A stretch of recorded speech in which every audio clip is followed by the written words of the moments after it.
Just scant days after 55-year-old iconic fashion designer Kate Spade was found dead in the New York apartment due to a tragic SE by hanging herself, the news broke that Anthony Bourdain was found dead also by apparent SE by hanging. Bourdain was just 61 years old, an award-winning celebrity chef, writer, and CNN TV host who took viewers around the world with his show Parts Unknown when he died in Paris apparently by his own hand, or was it? CNN announced in a statement Friday morning, "It is with extraordinary sadness we can confirm the DH of our friend and colleague, Anthony Bourdain. His love of great adventure, new friends, fine food and drink and the remarkable stories of the world made him a unique storyteller. His talents never cease to amaze us, and we will miss him very much. Our thoughts and prayers are with his daughter and family at this incredibly difficult time." CNN's Jake Tapper tweeted of Bourdain's DH, "This is so awful. Anthony Bourdain, 61, has died. He took his own life. He was in France working on an upcoming episode of his award-winning CNN series. His close friend Eric Rippert, the French chef, found Bourdain unresponsive in his hotel room Friday morning. This is so awful. Trending, major actor just called for Trump to be eradicated by any means, finds out he's not above the law. Anthony Bourdain, 61, has died. He took his own life. He was in France working on an upcoming episode of his award-winning CNN series. His close friend Eric Rippert, the French chef, found Bourdain unresponsive in his hotel room Friday morning. Jake Tapper, at Jacketapper, June 8, 2018. Yet many are asking now in the wake of Bourdain's tragic DH, just what in the world was Bourdain referring to when he said via social media just weeks ago he had been harassed by Hillary Clinton's goons and it ain't fun? 1 month ago today, Anthony Bourdain tweeted he was not a fan of HRC and he was on the receiving end of heat operatives' wrath. 1 month ago, pic.twitter.com khfekn7fkj, Mike, at FuckedUpMind, June 8, 2018. It is no secret that those that cross swords with the Clintons have a nasty habit of winding up DD, mostly by apparent SE and generally under what their friends and family would deem suspicious circumstances. Spade was believed to have been connected to the Clinton Foundation and their apparent fleecing of the Haitian people after a 7.0 magnitude earthquake hit the island, leaving the world's poorest country devastated and in ruin. According to the Clinton Foundation website, Spade was part of the No Ceilings initiative and led delegations down to Haiti as recently as 2015. Klaus Eberwein was a former Haitian government official who was expected to expose the extent of Clinton Foundation corruption and malpractice. Just 1 week before his testimony was set to be given, he mysteriously committed SE with the official cause of DH's gunshot to the head. Not long before his DH, he repeatedly expressed his belief that his life was in danger because of his outspoken criticisms of the criminal activities of the Clinton Foundation. Which brings us back to Bourdain. He tweeted on May 2, 2018, of his own issues with Hillary Clinton, stating, "And I am in no way an HRC fan. I've been on the receiving end of her operatives' wrath. And it ain't fun. And I am in no way an HRC fan. I've been on the receiving end of her operatives' wrath. And it ain't fun." Anthony Bourdain, at Bourdain, May 2, 2018. In October of 2017, Bourdain made repeated statements concerning disgraced former movie mogul Harvey Weinstein. His comments suggested there was no possible way that Hillary could not have known Weinstein's history of being a sexual predator and exploiting young women. Bourdain's girlfriend, actress Asia Argento, accused Weinstein of raping her. Know what Hillary Clinton is not? She's not stupid or unsophisticated about the world. The Weinstein stories had been out there for years. Anthony Bourdain, at Bourdain, October 11, 2017. Bourdain tweeted, "Know what Hillary Clinton is not? She's not stupid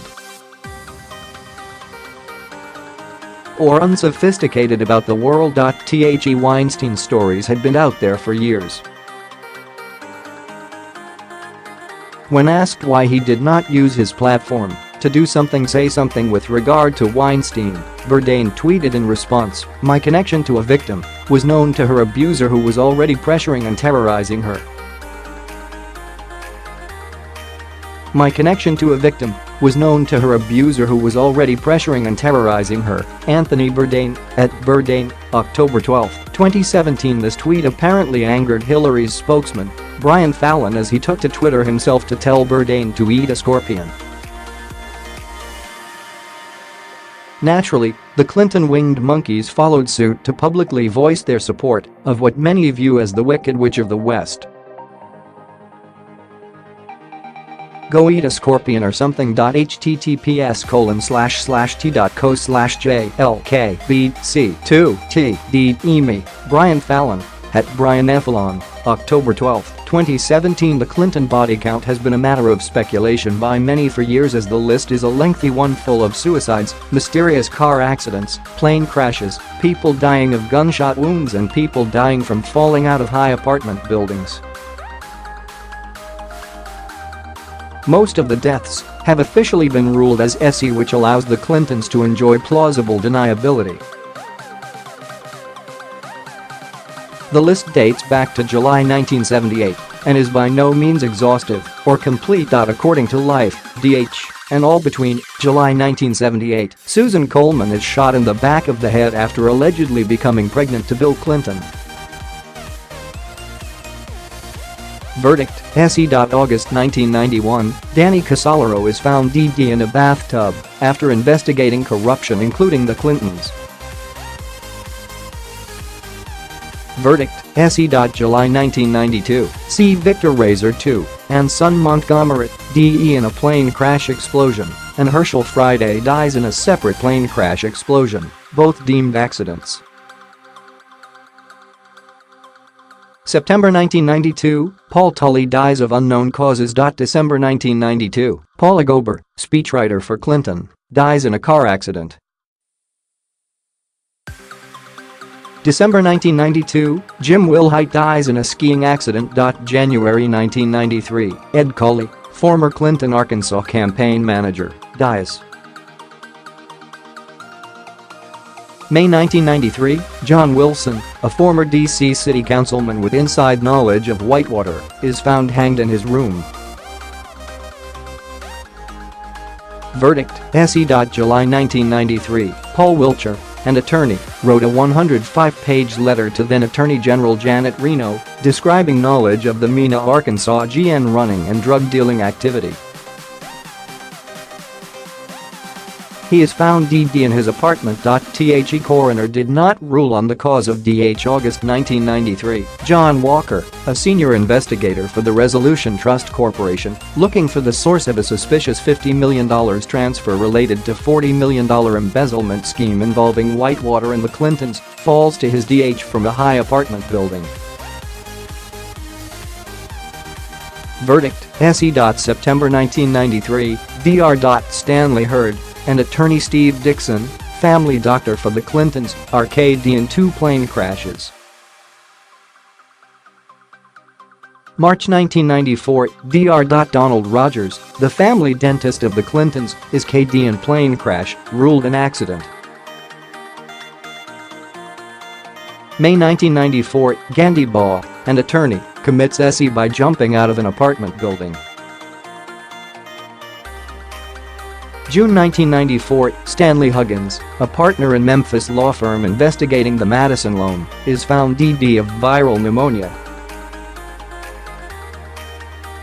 July 1994, Calvin Walriven dies of a GN wound to head. Verdict, SE. October 1994, Florence Martin, who had the PIN to the bank account of $1. 46 million set up for Barry Seal is found dead of gunshot wounds to the head. November 1996, Barbara Wise, a worker at the Department of Commerce, is found dead. Here are the 6 anti-Clinton activists that have been murdered or died in mysterious circumstances over just 1 month in 2016. 1. Molly McCauley, world-renowned space economist. 2. John Ash, the former president of the UN General Assembly. 3. Victor Thorne was writing a book which was supposed to be a treasure trove of Hillary Clinton opposition research. 4. Seth Rich was a DNC staffer and the probable source behind the leaked Podesta emails. 5. Joe Montano was an aide to Democratic vice presidential nominee Tim Kaine. 6. Sean Lucas was the lead attorney and process server in a fraud case against the DNC filed by Bernie Sanders supporters. We should also mention the suicides of teenagers Don Henry and Kevin Ives by laying on the railroad tracks. Clinton's medical examiner conveniently ruled the deaths SE, but when the parents of the teens screamed bloody MR, the bodies were exhumed, showing that the medical examiner, Dr. Fahmy Malak, had lied. Their bodies clearly showed signs of foul play, one teen having a knife wound, the other with blunt force trauma to the head. It has been rumored for years that the boys had witnessed a huge drug deal go down, part of Clinton's infamous cocaine empire based in Mena, Arkansas, and so had to disappear. And there are many more that have gone unmentioned, yet the Clintons persist in their reign of terror of the American public. Gary Aldrich, special FBI agent assigned to the White House, stated tellingly, "My name would be mud, my FBI career would be over, and I might even be in danger if the stories coming from Little Rock were true about how so many enemies of the Clintons ended up having fatal accidents."